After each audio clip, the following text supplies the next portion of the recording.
सोलापूर जिल्हा परिषदेवर यंदा पहिल्यांदाच भाजपची स्वबळावर सत्ता आली आहे। जिल्हा परिषदेच्या एकूण 68 जागांपैकी 38 जागा जिंकत पालकमंत्र्यांनी महापालिकेपाठोपाठ जिल्हा परिषद निवडणुकीतही आपला करिश्मा दाखवून दिलाय।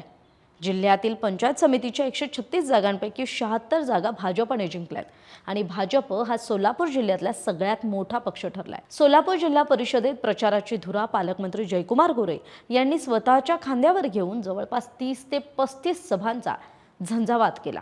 उपमुख्यमंत्री अजित पवारांच्या निधनानंतर प्रचाराचा रंग जरी बदलला असला तरी शेवटचे 2 दिवस वगळता पालकमंत्री दररोज जिल्ह्यात विविध ठिकाणी जाऊन सभा घेत होते। त्याचाच परिणाम भाजप स्वबळावर जिल्हा परिषदेत सत्तेत येणार आहे आणि महापालिकेनंतर पालकमंत्र्यांनी पुन्हा एकदा सोलापूर जिल्ह्यात आपला चमत्कार दाखवला। जिल्ह्यातील 11 पैकी जवळपास 7 पंचायत समितींवर भाजप स्वबळावर सत्तेत येणार आहे, तर करमाळ्यात अजित पवारांसोबत भाजपची सत्ता असेल। पण इथेच राजकारणाला नवं वळण सुद्धा मिळतंय, कारण याच भाजपची कोंडी करण्यासाठी आता एकनाथ शिंदेंनी आणि राष्ट्रवादी काँग्रेस शरदचंद्र पवार पक्षानं डाव आखलेला दिसतोय।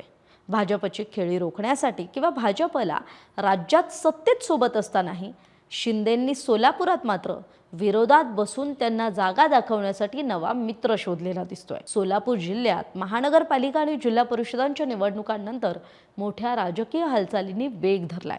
काल दिवसभरात सोलापूर जिल्ह्यातील शरदचंद्र पवार पक्षाचे म्हणजे राष्ट्रवादी काँग्रेस शरदचंद्र पवार पक्षाचे खासदार आणि आमदार यांनी शिंदे सेनेच्या मंत्र्यांच्या गाठीभेटी घेतल्याचं समोर आलं। माढ्याचे राष्ट्रवादी काँग्रेस शरदचंद्र पवार पक्षाचे खासदार धैर्यशील मोहिते पाटील यांनी काल मुंबईत अचानक उपमुख्यमंत्री एकनाथ शिंदेंची भेट घेतली। त्यानंतर दुसरीकडे माळशिरसचे राष्ट्रवादी काँग्रेस शरदचंद्र पवार पक्षाचे आमदार उत्तमराव जानकर यांनी सुद्धा शिंदेंच्या शिवसेनेचे मंत्री उदय सामंत आणि भरत गोगावले यांची सदिच्छा भेट घेतल्याचं बोलण्यात आलं आणि तसे फोटोग्राफ्सही समोर आले। सध्या सोलापूर जिल्ह्यात भाजपनं महानगरपालिकेनंतर जिल्हा परिषदेवर एकहाती सत्ता मिळवली आहे। जिल्हा परिषद निवडणुकीत मोहिते पाटील आणि जयकुमार गोरे यांच्यातला संघर्ष टोकाला गेला होता।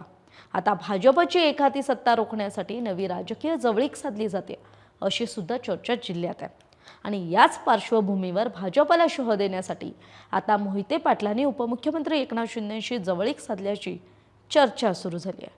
पण दुसरीकडे भाजपनं शिंदेंना कसं बाजूला केलं ते सुद्धा बघूयात। तेच सांगते हा ट्विस्ट आहे।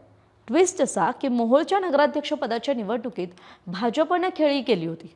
याशिवाय सांगोल्यातही त्यांनी शहाजी बापू पाटलांना डिवचलं होतं।